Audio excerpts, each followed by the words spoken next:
د نیوز پریشن لیدونکو السلام علیکم ستړي مشه په موکړه تازه لاندو مهمو خبرونو ته ننګرهار کې د چاودنې له امله 4 کسانو ته مرګ ژوبله اوښتې.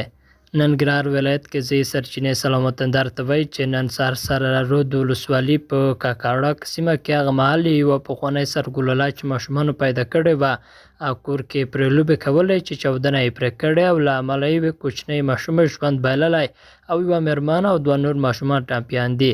د ننګرهار ځینې مسؤلانو تر اوسه د دې پیښې په تړاو څه نه دي ویلي.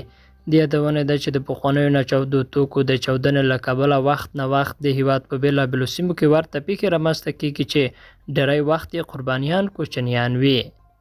او هندوایي پاکستان د ترهګرو ملاتړ پرېږدي خبرو ته ورسره کینو.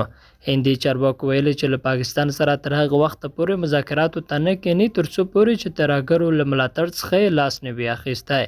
د پاکستان د نوي صدراعظم په توګه د شهباز شریف په ټاکل کېدو سره د هند او پاکستان ترمنځ د ستونزو د کمولو هیله پیدا شوې دي. هند او پاکستان چې اتوم بمونه لري په 1940 کال کې د پاکستان له جوړېدو راوروسته څو ځله جګړې کړې دي.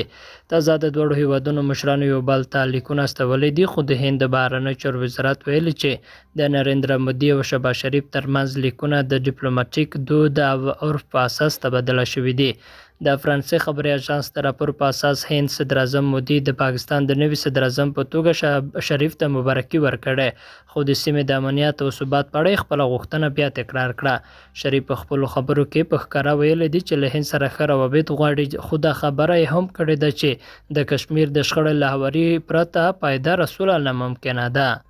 درنو دوستانو له ملتیا مو مننه.